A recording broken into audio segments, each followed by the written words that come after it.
Are you tired of being told that exhaustion is part of being a parent? Are you absolutely positively sick of the constant brain fog, the physical tension, and the relentless stress that seems to become your new normal, moms and dads? And have you been told that if you just get more sleep, yeah, right, regulate your hormones, okay, and fix your adrenals, take a bunch of supplements, buy a cold plunge, infrared sauna, and go to yoga 3 days a week, meditating 3 times a day, that you're gonna be just fine?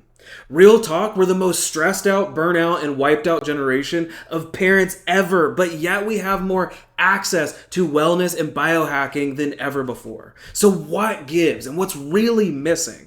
Well, mom and dad, if you're sick of spending thousands of dollars on in-depth lab testing, supplements, and bioidentical hormones without getting the results that you need, listen to this one all of the way through. Literally, the top 3 direct effects that our patients are reporting after getting adjusted are better sleep and better energy, better focus, emotional regulation, and stress management, less physical tension and pain within their bodies. Name me one adult or a parent today that couldn't use some or all of that. Let's dig into it.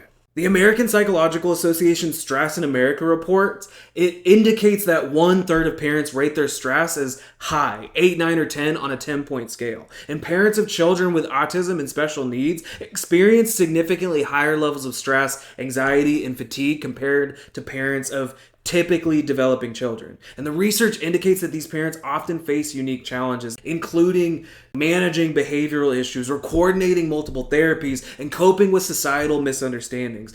All of that contributes to elevated stress levels. For instance, in a study published in the Journal of Autism and Developmental Disorders, it found that parents of children with autism report higher stress levels than parents of children with other developmental disabilities. Additionally, there's a meta-analysis in Family Relations that highlighted that parents of children with disabilities and developmental concerns, including autism, experience greater stress and depression compared to other parents. Now, these findings underscore the need for targeted support and interventions to assist these families in managing the heightened demands associated with caring for children with special needs. So parents, I want to give you 5 simple ways to be able to boost your energy as a busy parent.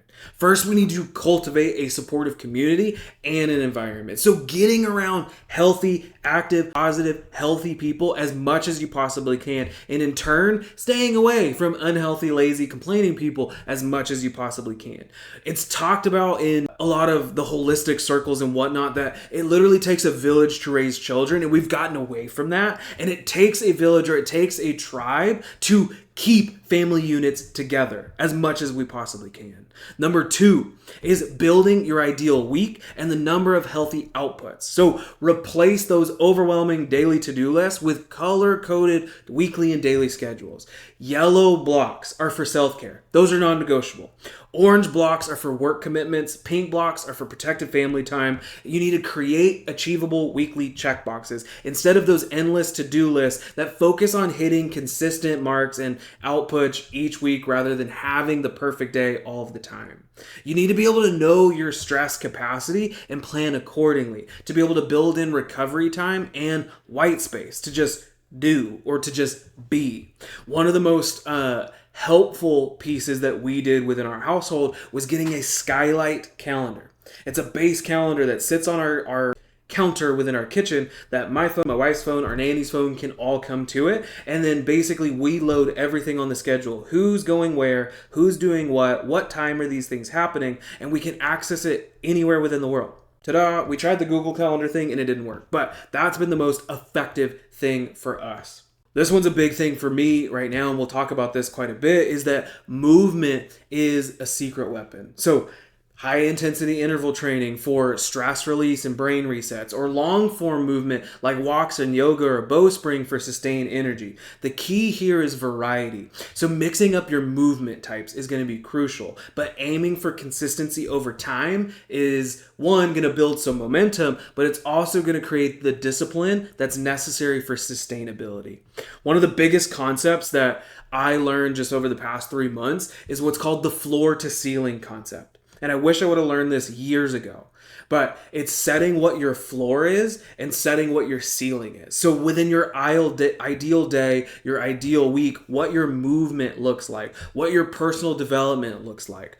What is the most amount that you could do? Are you cold plunging daily? Are you taking walks? Are you doing 75 hard? Are you doing whatever it is that you want to do? That's your ceiling. That's the top. You're feeling the best. You have unlimited time. You have unlimited resources. This is what you could be doing if you had no other engagements.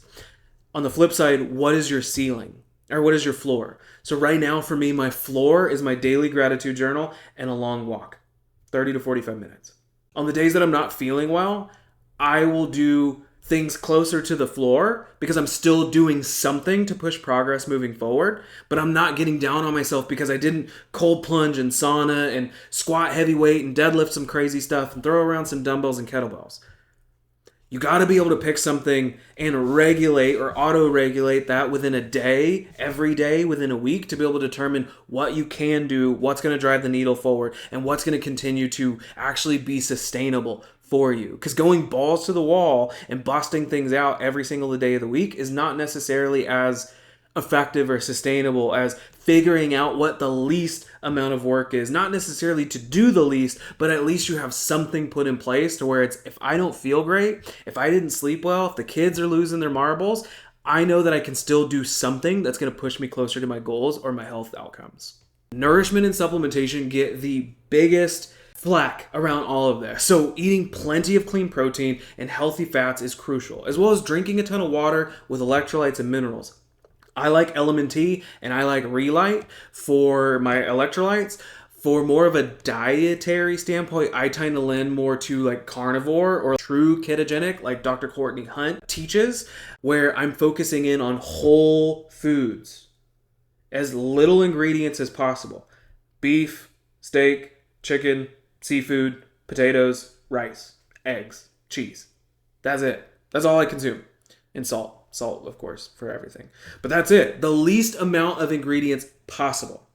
So it's the least amount of processed that we can do. This is crucial for our nourishment, for our day-to-day eating and feeding. There are some core supplements and things that you can take, a great multivitamin or desiccated organs within a capsule, omega-3s, probiotics, vitamin D. These are all phenomenal, but for additional stress support, magnesium glycinate, some B vitamins, and adaptogenic herbs or mushrooms are huge. The two biggest things that I just recently, or one of them I've been taking for the last 6 to 9 months, another one has been more recent, but the two big things that I love are Shilajit, which is a fulvic acid-based supplement that can help with heavy metal detoxing, that can help with parasites, that can help with hormonal regulation, as well as stress management. But methylene blue is the second. And that's the one that I use for focus, concentration, those types of things. It's one of the biggest things that gets me locked in to doing whatever it is that I need to do.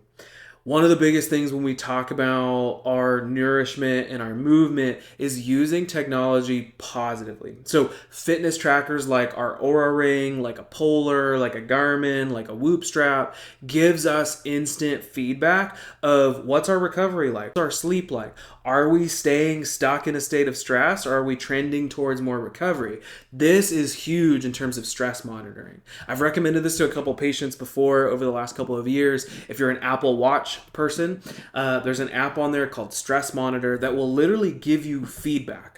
I think it's like $8 or something like that. It'll literally give you feedback when your body is dipping into stress or survival mode by vibrating on your wrist to determine, hey, I'm actually in the thick of it right now. I need to do some breathing. I need to calm down, some breath work, what have you, to actually move me out of this big old stress response. The biggest cheat code and the biggest hack that I can give you is regular neurologically focused chiropractic care to be able to optimize your nervous system's function. So if you're ready to break free from the myth that parents have to be exhausted all the time, it's time to take action. At Haven Family Chiropractic, we specialize in helping parents optimize their nervous system function and their energy levels through neurologically focused chiropractic care. So don't accept exhaustion as your new normal. Click the link within our bio to be able to download our Burnt Out Parents Guide to be able to learn more. And let's work together to get your energy back and help you be the parent that you want to be without the burnout.